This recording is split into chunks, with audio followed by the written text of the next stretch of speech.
concerned about the segregation that exists, and even the segregation that exists, even the narrative that the schools use. You know, I go to meetings, and you have invited me to Professor Jennings. I mean, my survival in Boston has a lot to do with this man. So he asked, I'm there. Is that we're still using a narrative that includes an African-American white narrative. When the African-American is not just your born African-American. I am an African-American when I get on the bus. Because nobody said, do you speak Spanish? Are you from Dallas? They don't care. So my experience becomes an African-American experience. So when we do this black, brown experience, African-American experience, you're creating the tension that exists in your schools. Because then the kids are going into the schools with that segregated mindset without seeing that when they get followed, when my boys get followed at the train station, they're not getting followed because they're speaking Spanish.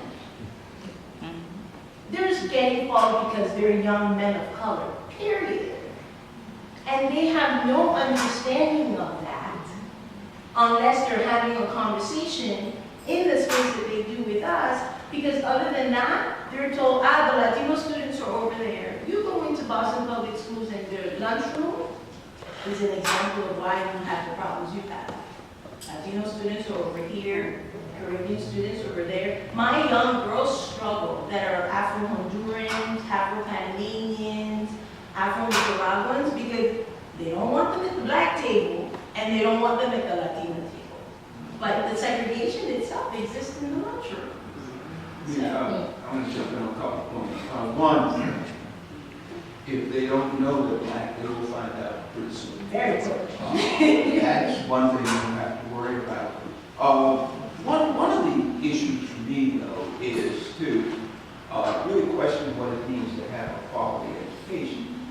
Number one, we have to get beyond doing this because it seems like a morally good thing to do or a nice thing to do. That's fine. I wish the country or the world operated that way. It doesn't really, or at least not as much as it should.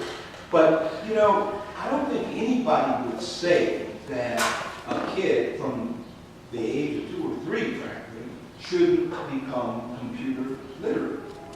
Everybody expects and thinks that is a fundamental thing. Well, we have a world, and certainly a country, that is increasingly becoming more diverse. Don't you think it would be a good idea if people got diversity literate? And that is not likely to happen with the sort of residential segregation patterns that exist not only in this city, but in many cities. But Boston's unique that way. When I grew up, there were white people and black people. That was it, right? You know, and my wife tells a story about her brothers getting chased off by some kids from somewhere in the Bronx. And somebody said, well, were they Italian? Well, were they? I don't know, they were just regular white people. Right? But here, you know, Irish, I mean, there were all these things, right? It's like, what do you mean? I have to live in Boston. I don't know. Irish, what difference does it make? But there are these very, very tight-knit things. But you cannot have a quality education if you aren't literate in the world around you. And if you don't know something about the other people there. I used to always have what I call my Jose Santiago problem.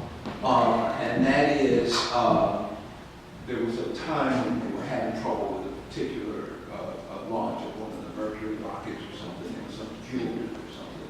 And I said, the problem is the Jose Santiago problem. And Jose Santiago is a Latino kid who would have gotten his PhD in fluid mechanics at MIT and could fix that problem. You see, we never think outside of our silos in terms of the intellectual resources that are being wasted now. The other thing is we have to also turn the lens on ourselves in leadership roles, too. Boston, again, is almost unique in that people here seem to be happy to be invited to the dance.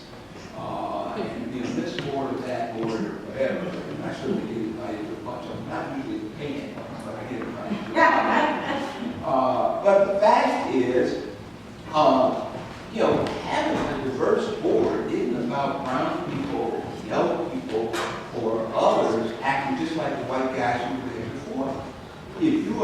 going to change the paradigm, then we might well not do this. And we have to risk that. We have to be willing to change the paradigm. If we don't do that, then it's not going to happen. And I have to say that props to the kids, to at least my young people that come in and sit with me every week, and take what we learn in the classroom outside of the classroom, because most of the teachers in the past buildings that we're in, I think what has made the difference here is that Margarita Muniz, the principal, Daniel Vasquez, has embraced not only the project for the kids, but has embraced the philosophy and the mission and the vision of the organization within the structure of the school. So the teachers get a taste of what the kids go through. Every 3 months, we do training for the teachers. Because when you have a white teacher who is driving from Wellesley or Brookline to come into JP, and this happened in our first training. One of the teachers was, when we started talking about race and identity, he goes, but they're all black. And we were like, well, have you heard them say that? And he was like, no, but they're all black. And I was like, here, and then one of the other teachers had to say to him, but they don't think that they're black. So you have teachers teaching kids who have no idea of the complexity of their social issues, not only family, but the complexity of identity and the impact of race and culture on them. So you have kids, one of the things that I've shared with Professor Jennings, and I've said over the years, and I think this year we have been able to not have to say that, is that our greatest adversaries in doing the work around race and identity with the kids have been the adults. If an adult has not done their work, they are blocking that kid from their development.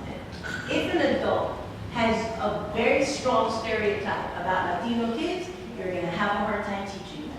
If an African American teacher has a very strong stigma, that is conscious and unconscious, and this is bias at its best. And it works because it plays itself out. They don't ask the kids to, I have teachers in the past that have walked by and said, well, how did you get him to do that? Because I met him where he was. I met her where she was. If you are already seeing that these kids cannot do because you yourself are walking around with a bias as a teacher, you can't teach. So props to the kids for coming in every week and sitting with us, dancing in their seats when we say, okay, do your family tree. Missy, that you started from Santo Domingo. No, I forget to Santo Domingo. Missy, who am I going to ask that question? Go home and ask the question. When you don't have the adults that have even answered that question for themselves, your kids are moving in a direction that your adults not even moving in. So there's a segregated mindset even within the adults that are standing between kids. And I think that gets to the distinction between desegregation, and I'll put that in quotation marks too, and true integration, which is never realized in any significant way in this country. Basically the children have been in close desegregated to some extent, and I think we have mostly white women teachers. And other peoples are not significantly represented, who have a sense of the, not just the cultures that they let people come from, but the histories that they come from. And so, I feel like anyone teaching, first of all, I think not just to learn your work, but also that you see yourself still as a learner, because no one can understand the complexity of all the people who are present in the United States by themselves. Nobody can do that by themselves. And so we need communities of places, spaces, where we help each other to continue to learn what this complexity is and what it means for all of us. And, I'm sure that there all of us in some understanding, we've had very different starting points and, where we are in terms of the history that we were born into and how that's affected us. And so you can't teach children if you aren't committed to learning. I mean, you just have to being a learner. I just saw Dr. Christopher Inman, who was in town, an amazing educator. Teresa Perry brought him for the Race, Democracy, and Education series. And he was really, I mean, just his creativity about figuring out how to teach children and how to teach children science, using, really honoring their culture and honoring, hip hop culture. That's what he was talking about. And it has to be, we're past the point where you can just pour information into people's heads. We have to really have these creative ways to connect, and we're to teach each other. I learned so much myself listening, even though I'm not an educator, about, like doing training or whatever, just hearing a master teacher talk about what it is that you can learn. And so often in the education thing, educators are missing. I mean, you don't even have any real educators at the forefront, saying what's happening in education, on a lot of different levels. There's something, and we were talking about, we had an event recently where a lot of people, again, racial